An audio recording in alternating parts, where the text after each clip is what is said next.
Good morning, good afternoon, good evening, good whatever time of day it is. Thank you for tuning in to Conversations with Dr. Don. For your first-time viewers, Conversations with Dr. Don is an ongoing series of 1-hour standalone talk shows where I interview interesting people like most of you out there about who they are as unique, one-of-a-kind individuals and about whatever it is we have decided to talk about. And this evening we'll be talking about what's important on this date, February 19th, 2014. And think about what's important for you that you want to talk about. And I know a little about what you want to talk about. And you'll be talking about the teacher strike and citizen activism and those kinds of things. And your name is Lataya. Lataya Dailey. Dailey, Yes. Yeah. And you're Jimmie Moglia. Indeed. And I've known you for so long, I'll never forget your name. Well, that's progress. How are you, Jimmy? Fine, not too bad, thank you. As I always say, there's the Shakespearean quotation. Yes. Like to the time of the year between the extremes of hot and cold, neither sad nor happy. This is how it's going to be the rest of the hour. Delightful. And how are you, Lataya? I'm doing good. How are you? I'm a little nervous because I've not talked to you before, and I always get nervous when I'm with somebody for the first time. But after a few minutes, why it goes away, and you see my shoulders drop. Just the very thought of it going away, I'm gone. I'm going to fall asleep. I should learn that technique. Yeah. So as you know, the show goes in two major parts. The first part is what I call the bio segment, where I talk to you about who you are, personal stuff, not too personal, of course.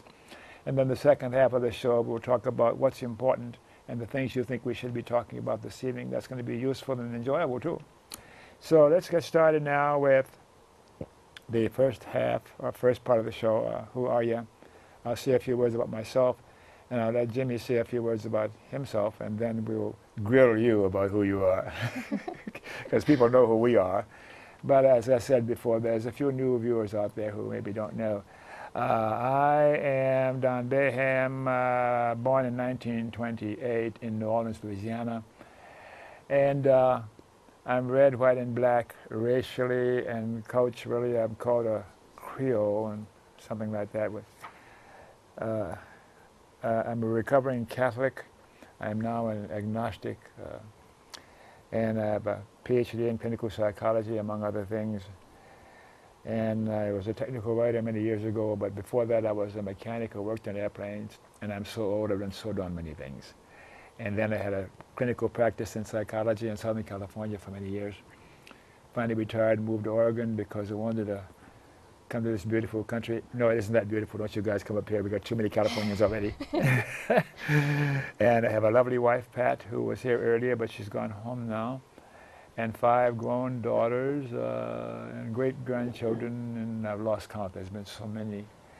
I'm a leftist, socialist, political activist, a liberal, and I belong to the Alliance for Democracy, the American Civil Liberties Union, the Democratic Socialists of America, and a whole plethora of other left-leaning organizations through the years. Persons from the past who I like, and it's easy for me to say this because I've done it for so many years now, Jesus Christ, even though I'm a recovering Catholic, Mahatma Gandhi, Martin Luther King, and Hugo Chavez, and Cesar Chavez, and Che Guevara, and a few more, and that's enough for that. So, who are you, Jimmy? Say a few words about yourself. We don't let the lady go first? No, because we're going to go for a long time with her. My name is Jimmie Moglia. Uh-huh. I was born in Italy Uh-huh. a long time ago, and I studied Greek for 5 years, Latin for 8, and I discovered there were very few employers interested in dead languages. So I took a degree in engineering. I got an offer from a local company here. Can you speak up a little louder, please? I got, due to the unavailability of positions that require the knowledge of dead languages, Greek and Latin, I took a degree in engineering. I got an offer from a local company, and I came to Oregon for that. I acquired a rather Napoleonic title inside the company, but then I left. And I left because I could not any longer deal with the language. In that, what I always say, a spade, which I normally call a spade, had become an upward, downward, dynamic and portable soil management tool. And so I could not longer do that. So I started my own company, which I ran for 20 years, which started on a product that became very successful in its own way. After which, in a moment of madness, I decided to dedicate myself to my old love, which was literature. So at the moment, I'm floating between books. The books that I've written, the books that I like to write, the books that I will never write. I'm addicted to uselessness, and I rate it one of my strengths. Mm-hmm. Enough said. Okay. I have 2 sons and 1 cat. Tell us about the cat. The cat is called Chavette, and there's a story behind it, because my younger son found these 2 stray kittens and brought them home, and he wanted to call them one Hugo, the other one Chavez. But which should tell us something about our political inclinations.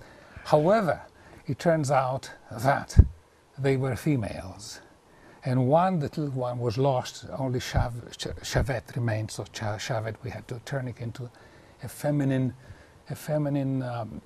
exception. So we called it Chavette, and so it's Chavette. Do you have any more stories like that? If you do, don't tell us. No. We have more important things to say.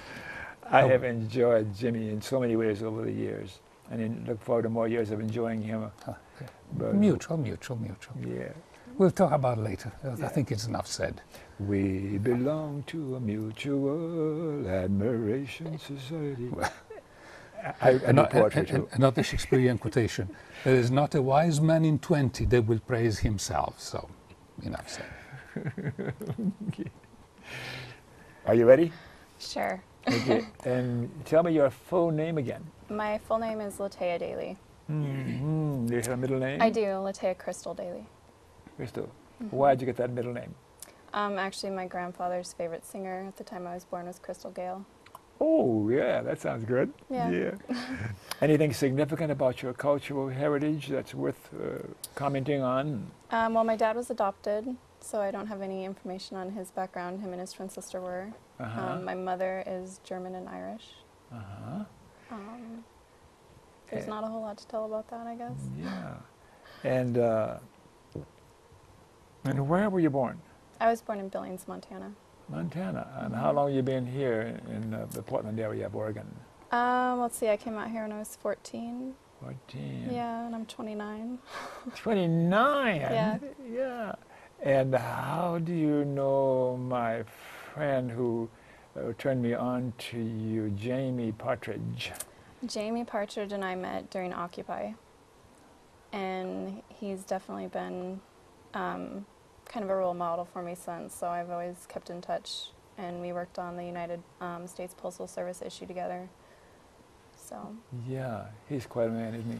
He's awesome. I have some stories about him. Yeah, I'll get you to tell us some as we go in later on into the program. If I ask you a question that you don't want to answer, I made a mistake, then you don't have to answer it and tell me you get lost or something. Anything significant or a particular interest about your religious preference, or do you have any? I would consider myself spiritual rather than religious.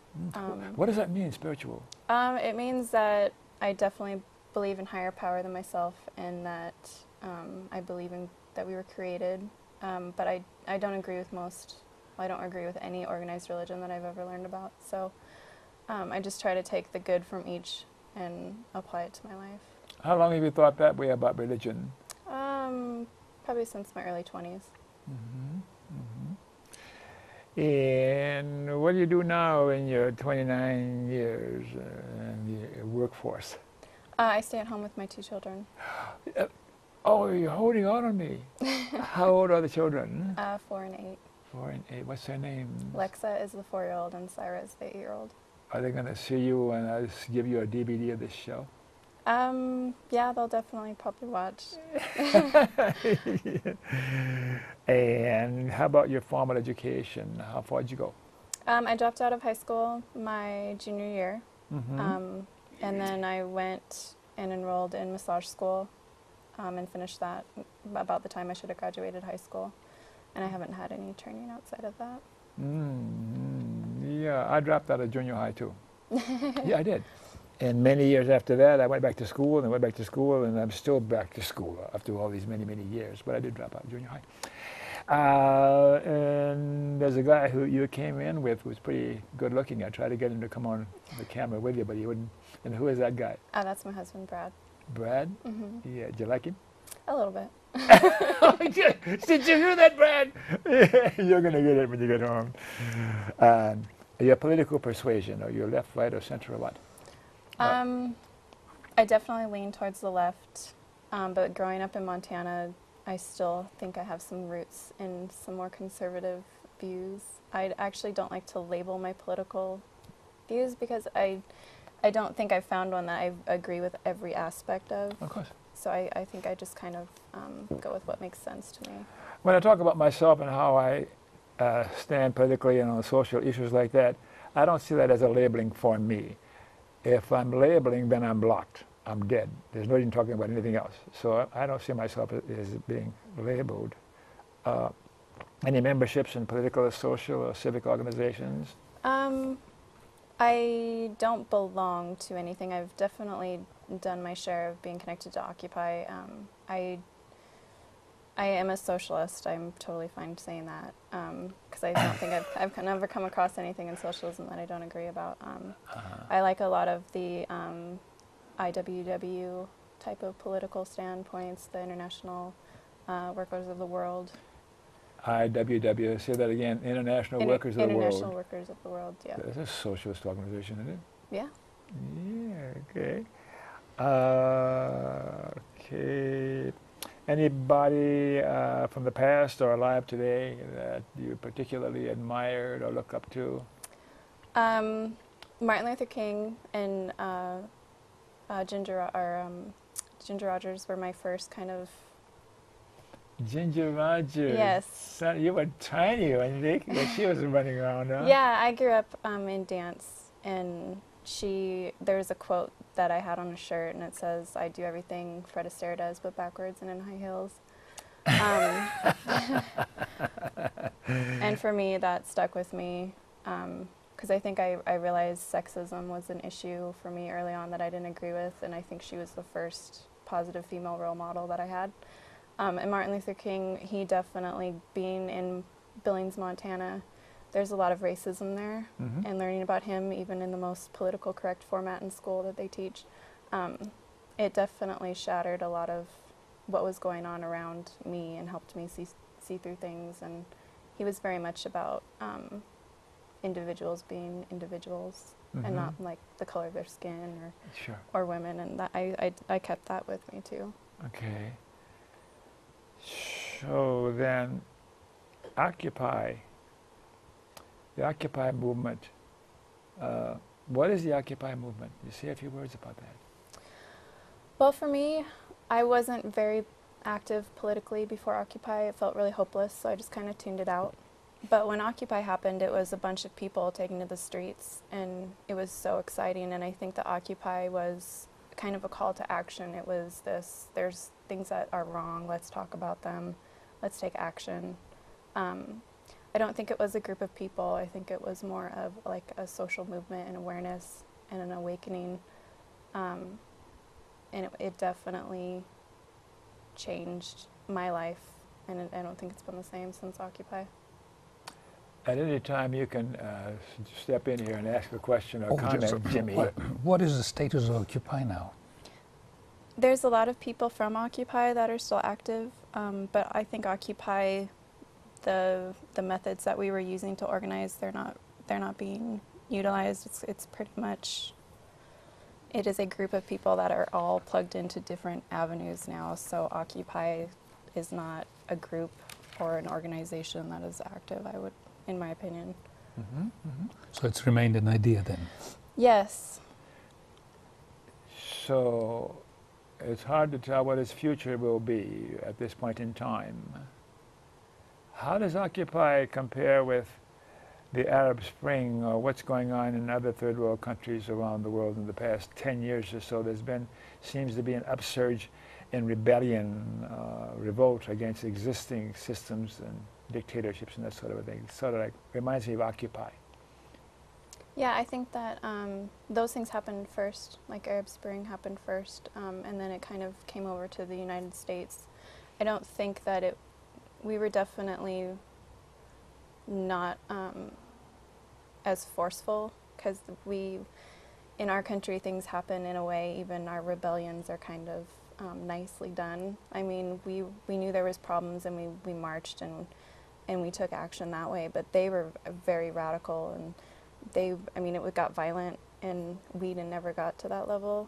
I don't know why that is necessarily, but we would have never had Occupy Wall Street if it wasn't for things like the Arab Spring and what was going on over there. I don't think that we would have ever gotten to that point. In American history, there's been violent revolts, probably not a full-fledged revolution, but these kinds of things were so important until they made radical changes in our existing system, like women's suffrage and the Vietnam War and civil rights and those kinds of things.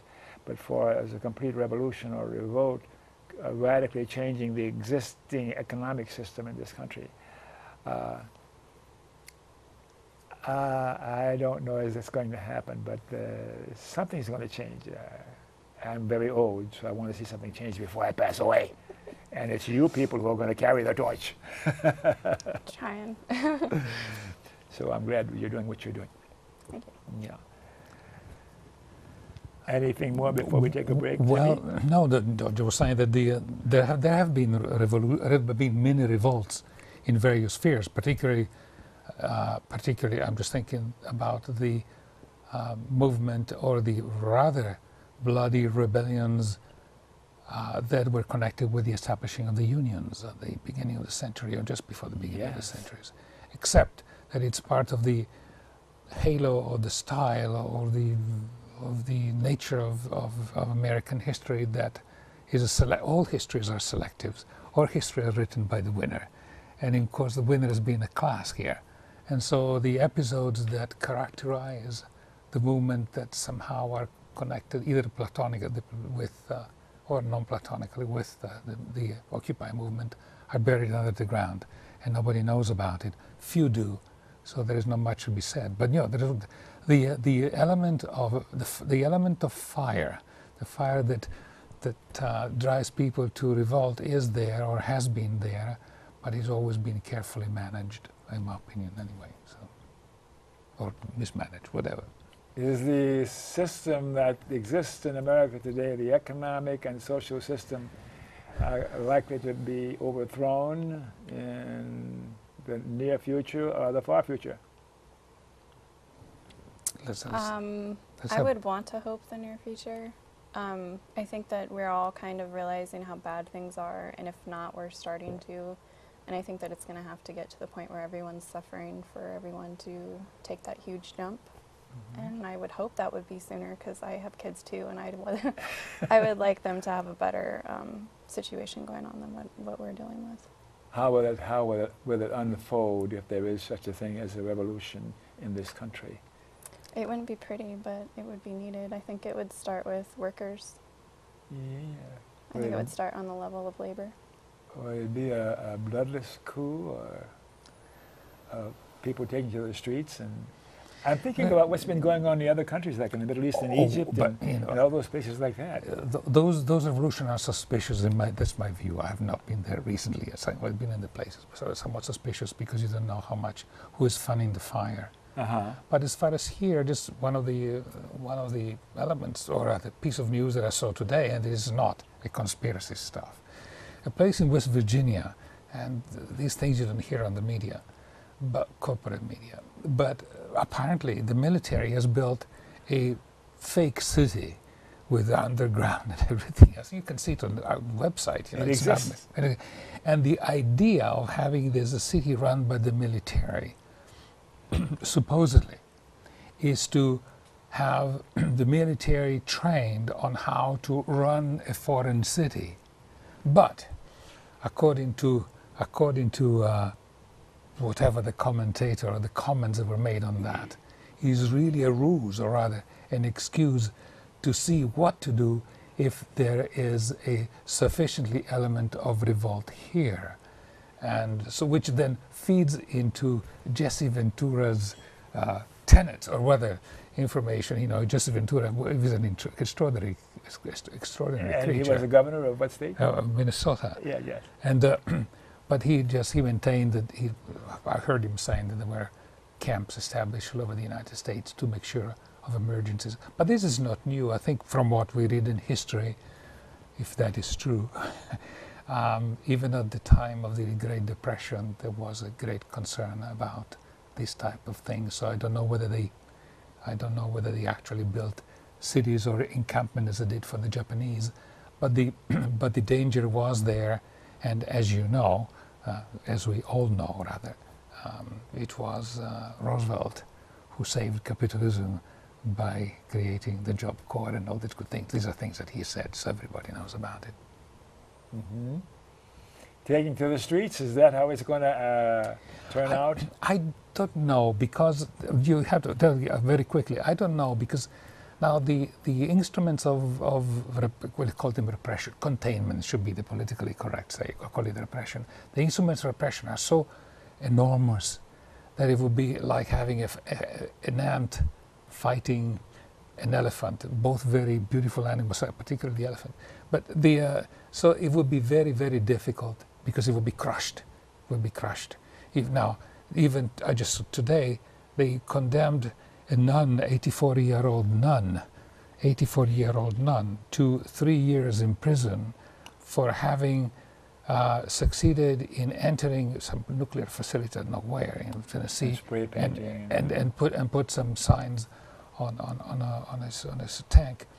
And so that level of repression of establishment is so well enforced and effective that it would be almost impossible, unless people light themselves on fire as they did in Vietnam. But that is not a bit more radical. I don't know very many. I'm going to apologize for this comment, but I'm so old. Remember the song High Hopes? I do. You do? Yeah. Everyone knows a rubber tree plant and the ant, but you have the lyrics to it. Everyone knows you can't.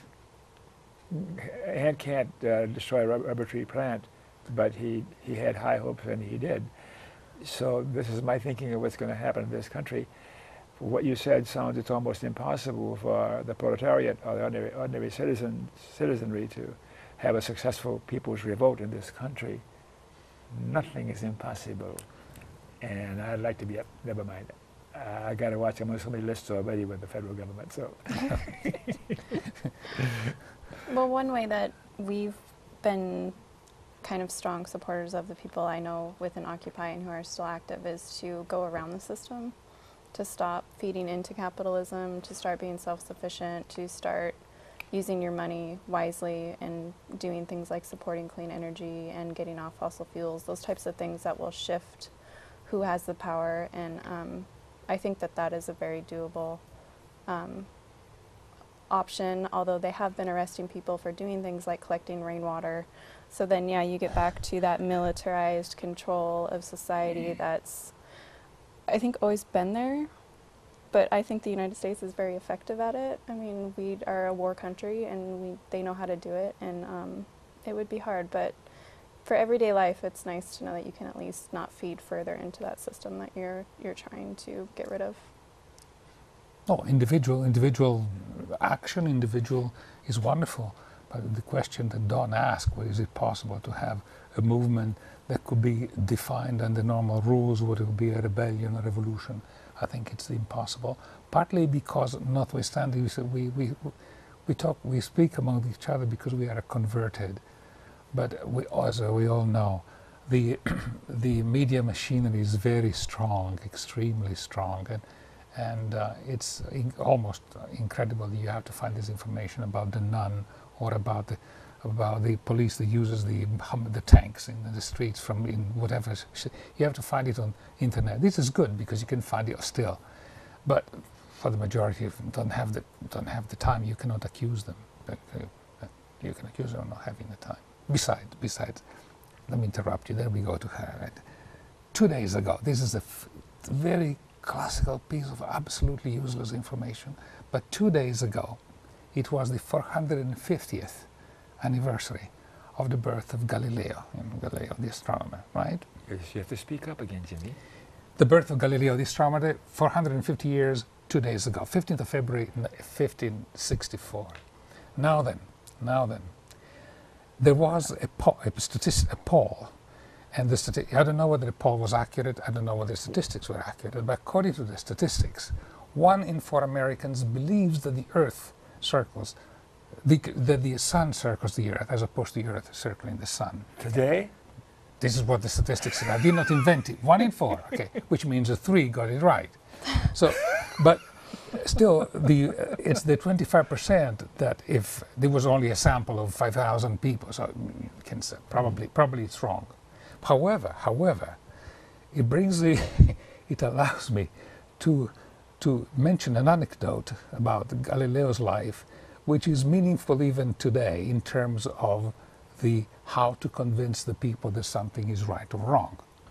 As you know, as we remember, I'm full of this type of completely useless information. But however, Galileo discovered that Jupiter has satellites. He made an improved version of a telescope.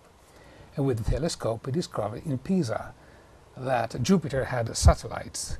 And of course, this was shattering the geocentric vision of the universe, whereby everything in the universe was circled around the Earth and eventually around the Pope. But that's besides the point.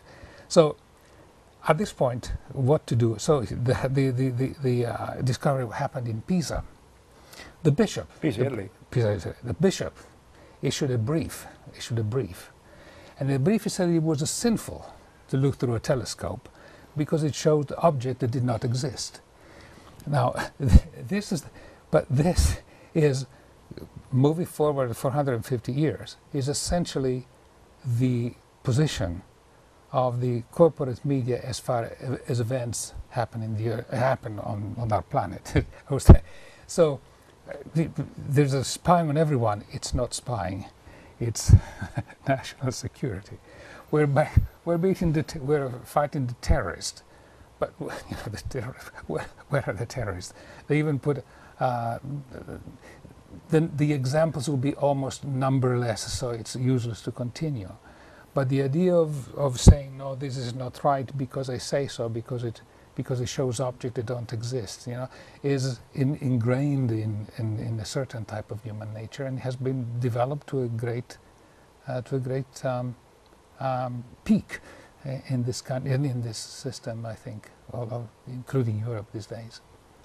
Is there some flaw in the human genome that has us believe that kind of insanity in the face of the objective reality of what's going on?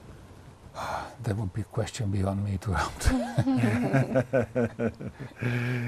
All right. Well, listen, shall we take a break and then come back and talk about the teacher's strike and all kinds of other stuff and what's important nowadays? Can we take a break? Yeah. Break, Mr. Director.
right, thanks for staying tuned.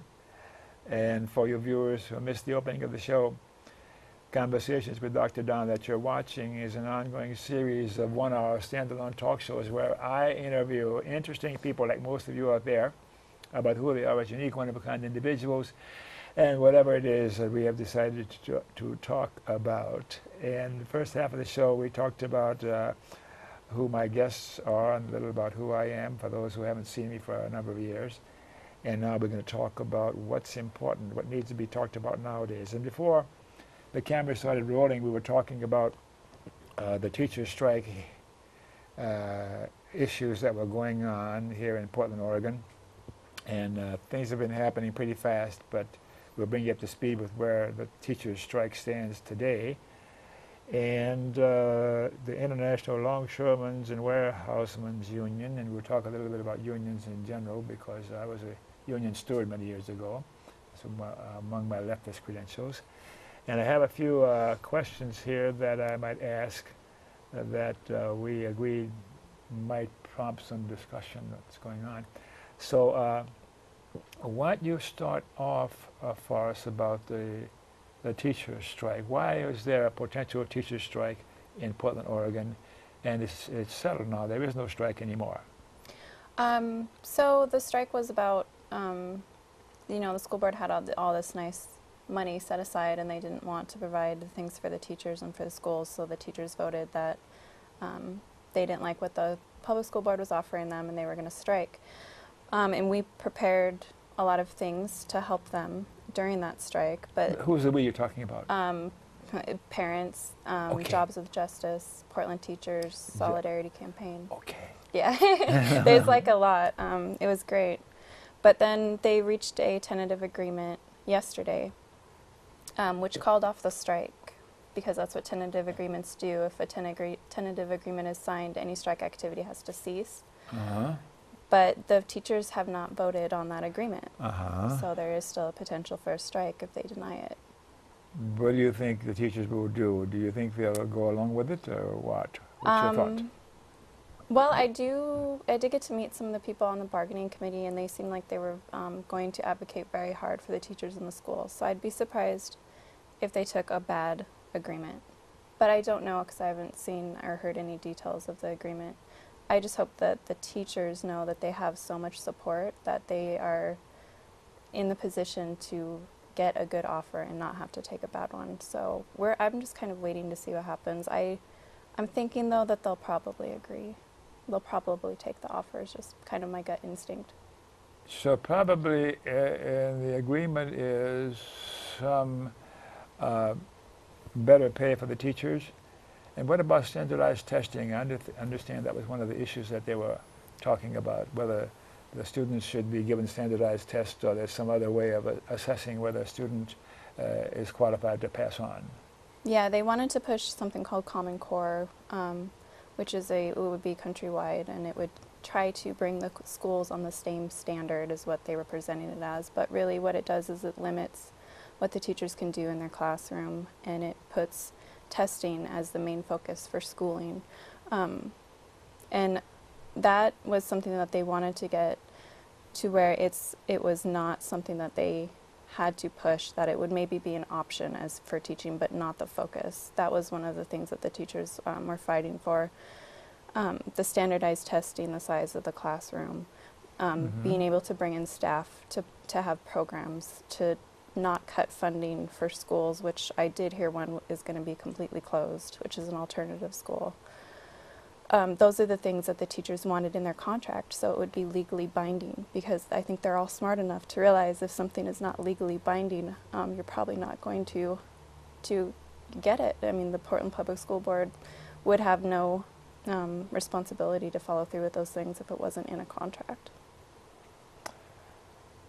Privatizing public education, is that anywhere in the mix of discussion, or is that too esoteric or too far out at this level? I'm not sure. I kind of think our schools have been privatized personally, because I think that we teach things to create a workforce for the capitalist system. So in my eyes, that's a privatization of our schools and our education, but that's kind of a general opinion I have. I like that. I hadn't heard it before put like that. Yeah. Well, I mean, the reason why this Common Core I feel is being pushed is because it would create a generation of people who can perform tasks. They can do data entry. They can, you know, add up numbers, and they can operate machinery. But they wouldn't have the creative, imaginative schooling that creates critical thinking and problem solving and question asking. You know, like that broader look at what's going on wouldn't come out of things like Common Core. They wouldn't learn that in school. So I think that by pushing curriculum in that direction, it is privatizing our schools. If that kind of makes sense too. So Common Core would be teaching those kinds of things you just mentioned, rather than creating instruments for the corporations to use to produce a product to make money on? Common Core would create the type of people to support the capitalist system that wouldn't be... I got it backwards. Yeah. Oh, okay. What do you got to say about that, Jimmie? Anything? Shakespeare's a beautiful line on it. Let's hear Shakespeare's line. If I hope I remember it correctly. So work the honeybees, creature that teach the act of obedience to a people's kingdom. And so, which is the metaphor, the analogy of the honeybees is very apt to describe a standardized test, because a standardized test implies having learned some conditioned reflexes on very narrow focus of attention. And that's a beautiful metaphor for the ideal worker. Never ask questions outside the beaten path. So that is to me a direct line from William Una Who, the honeybees, the standardized test, and the type of person that is designed to be, quote-unquote, fruitful to the community. Well, haven't things changed in the workforce in this country through the years? Didn't they have assembly lines where people were working 12, 16 hours a day, and even kids are working? And things changed, I guess, with the Roosevelt administration, and as things got better, but... well, history never remains the same, but there are waves, and so there's a correspondence between the worker as defined, contributing to society in the 30s, and the worker which is contributing to society today is a different type of worker altogether. He has to be more sophisticated, but there is also narrowness in sophistication. So it's not that by being more sophisticated you can be wider in terms of perspective on life. You can be the ideal worker is the one who knows exactly how to operate the machine or the language, the machine language, but does that and limits himself to that. He doesn't ask questions outside of the system. He doesn't ask questions on why, for example, that diplomat, the hacked conversation that was put on the web of the secretary, secretary of the State Department, who was talking to the ambassador in Ukraine. Oh, Kerry. No, we're talking about not Kerry, one of her minions. All right. And so the idea, she said, we spent $5 billion to create the conditions in Ukraine that you see today. Now people are killing themselves, but they find the $5 billion there, but not the $8 billion to good food stamps to the people. So you see, those things are such that the ideal person who was taking the standardized test, he couldn't care less, because it's designed not to care less. And so I don't know whether I've answered your question, whether I even know whether you asked it, but anyway, but the corporation man or the state man or the obedient worker is a creature that has always existed in history and was beautifully portrayed by Orwell. The horse in the Animal Farm. The horse. He was portraying the communist, but today it would apply also to the system. What about education systems in the industrialized world in the European countries? How do they compare with the education system here in America? Okay. It used to be, I like to think, better. But now the imposition of the system is so wide. The branching of this neoliberal economics culture has infused itself into the countries of Europe, whereupon even the languages are disappearing.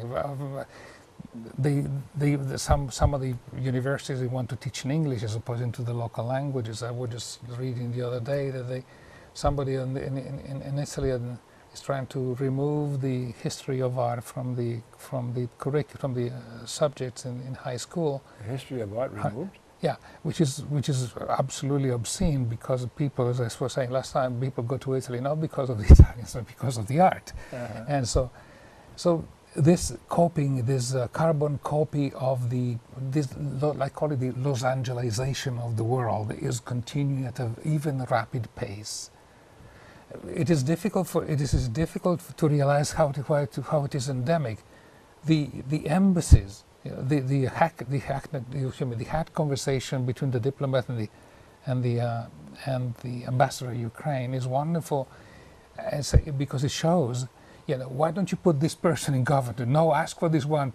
No, just a second. Whose country is this? Either Ukraine or the United States? But you are almost saying, well, yeah, that's it. And something similar happens almost in all the embassies in Europe when they want to put people in government. And you have evidence of what I call macroscopic evidence. We know, or at least it is now common knowledge, and that the NSA was backing everyone, including the governments of these European countries.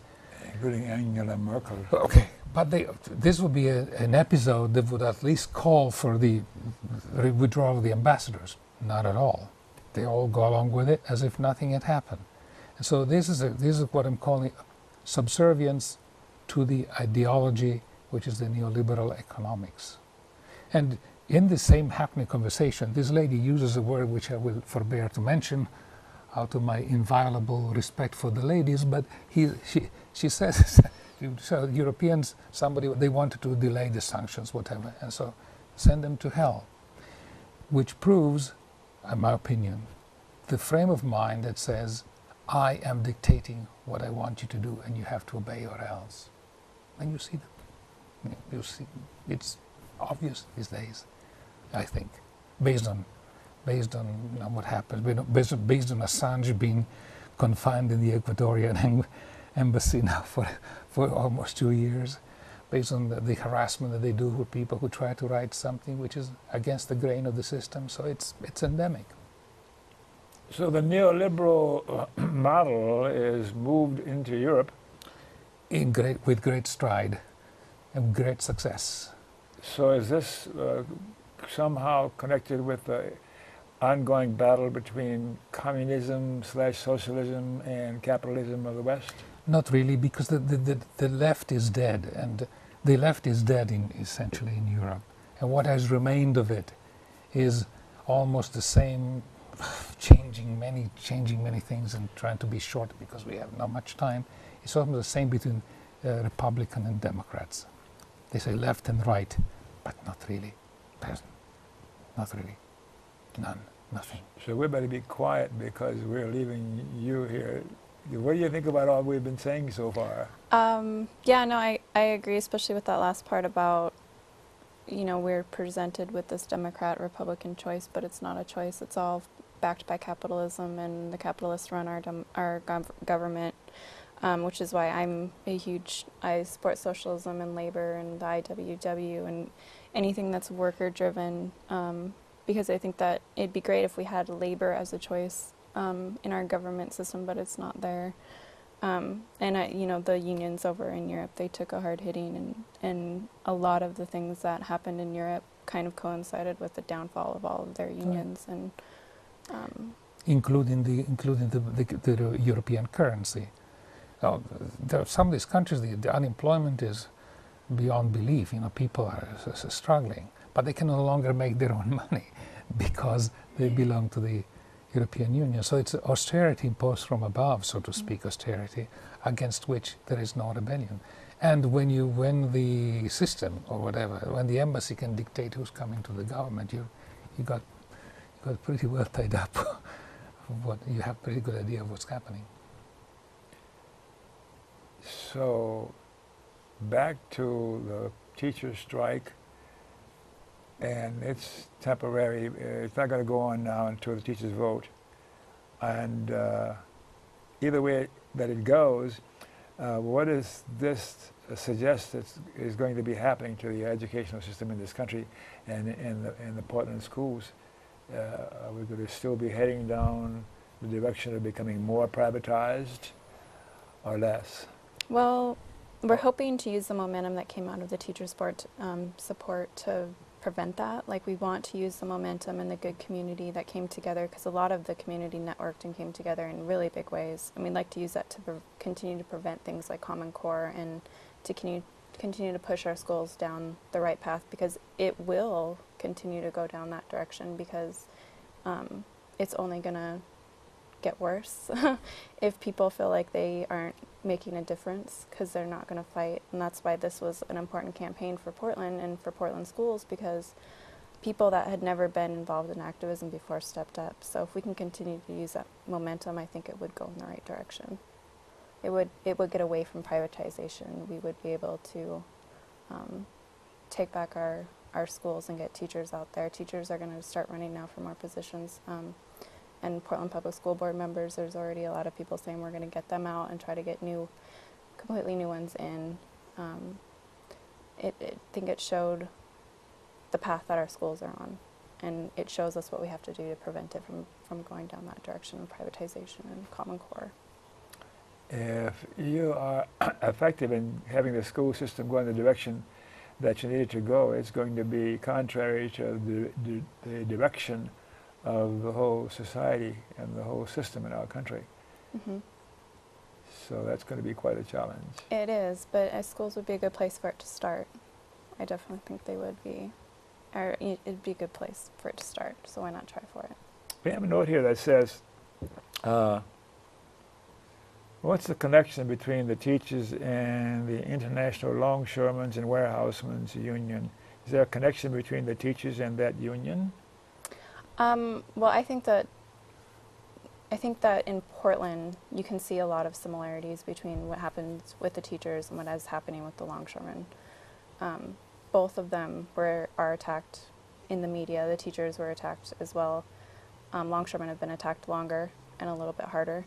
And your husband is a longshoreman? Yeah. So cool. It's a very anti-union paper, and it gets a lot of attention, and a lot of people were going to it before the teachers' strike for accurate information. The teachers' strike, I think, showed a lot of people how wrong they were with what they were printing.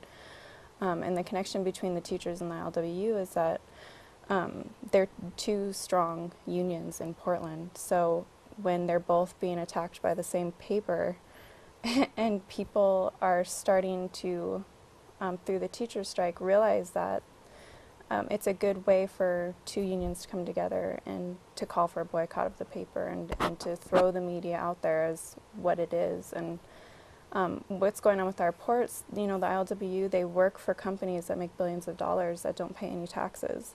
And those taxes would go to things like our schools. So what happens at our ports and what happens at our classrooms, it's part of the same struggle. It's class struggle. Mm-hmm.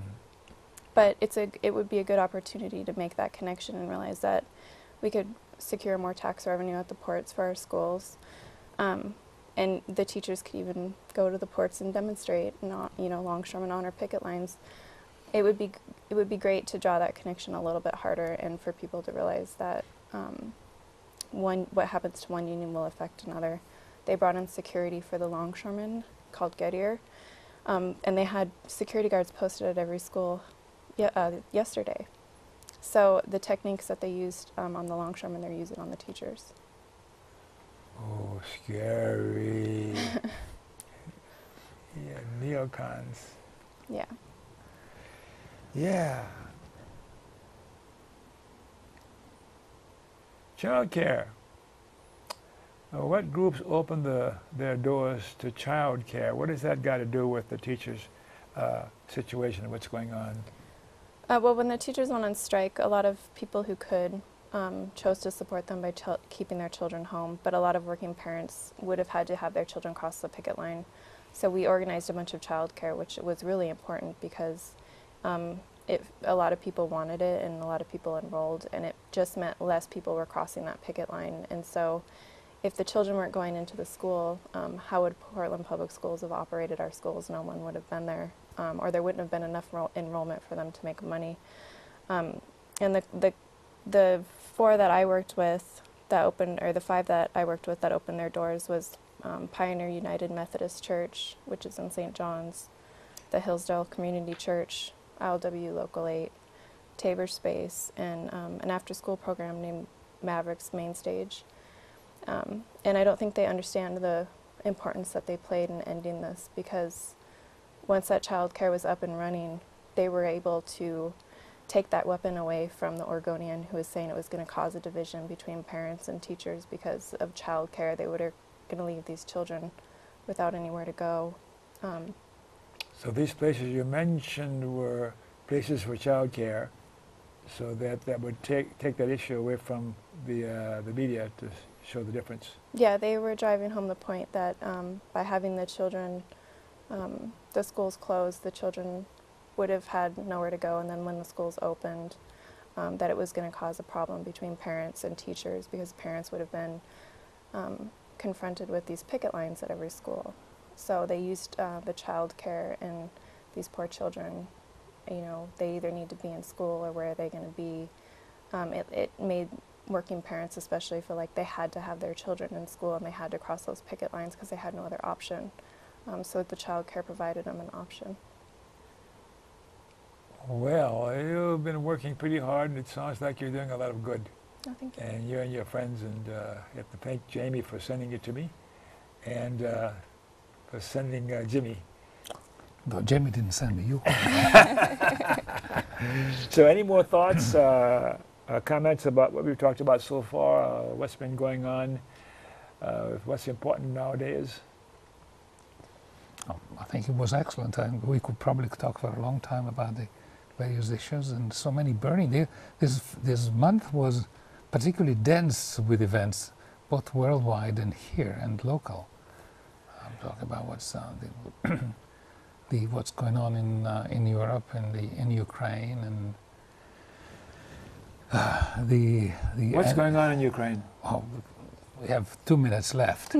I don't think it's a wild generalization, but it's clear now there is a movement to try to surround the ex-Russia, the ex-Soviet Union, with by splitting the countries. You know, in Syria they tried to split the country, Iraq they split the country. Are they trying also to tarnish the image of the Soviet Union looking good by staging the Winter Games? It's going to, the Soviet Union is looking too good. The Russia, good, so we want to be sure. So the coverage of the Olympics from the corporate media was very telling. You know, they couldn't have said worse things about the Russia at the time, which is also meaningful stuff. So what's happening in Venezuela nowadays? As well as Venezuela. Again, so you have Venezuela there's almost another counter-revolution, you know, financed by whom, and so it's one of those things that, you know, as I said, this has been a month dense with events. It will dictate where we go, because if the Venezuelan government is removed, if the Ukrainian government is removed, if Syria is, if the Assad is removed, there is always Iran, which they are trying to subvert at the top, and there's very little left to control. Well, all we got to do is get the Israelis a new homeland and let the Palestinians lead. Let's not even go down the track, because. Do you have anything other than the goofy stuff we're talking about? No, not really. I'm just excited that people are starting to question our local media a little bit more. I'm excited to see where that goes. I'm excited to see where the community efforts go with schools. Yeah. So. Tell the viewers what you want to say to them, your last word. Look into that camera. Ask questions and get involved. And how about you? I would say the same thing. A second motion, ask questions, get Ask involved. questions and get involved. Yeah, it's so simple and it's so powerful. Yeah, so thanks again for coming on. And it's time to have closing comments and public service announcements. Mr. Director, can we do that, please? To watch my shows on the web, Google Don Baham, YouTube, and there's hundreds of shows through the years, good ones, mediocre ones, and exciting guests for the most part. And the ACLU, the American Civil Liberties Union, without the ACLU, our civil liberties would be down the tubes even further than they are nowadays. I've been a member of the ACLU for 3,000 years. I mean, 40 years. And to take our country back, we've got to end corporate personhood. Go to move-to-amend.org and find out how you can support the move to end corporate personhood. Corporations are not persons, and money is not speech. To learn more about humanists and humanism, I'm a humanist, a secular humanist, and a humanist minister. Go to www.americanhumanist.org to learn more about humanism. It's a wonderful way of looking at life compared to the religious. And I want to tell you about the Alliance for Democracy. That's an organization I belong to. I mentioned a minute ago. Their national website is the alliancefordemocracy.org, and the local chapter is www.afd-pdx.org, where we meet monthly, even more often, and work on social issues to do with what's going on in Oregon and Portland. And these, of course, have to do with things going on in similar metropolitan areas around the country. And watch the Populist Dialogues. That's a program that my friend David Delk runs and hosts, and he talks about important stuff to do with social and political issues. And what else can we tell you? Oh, I got to tell you to remember KFC, not Kentucky Fried Chicken, Dr. Don's KFC. Really kind, friendly, and charitable. Be kind, be friendly, and be charitable to you too, and you too, and you too, Mike, and you too. Thanks again for watching. See you next time. So the mic's off.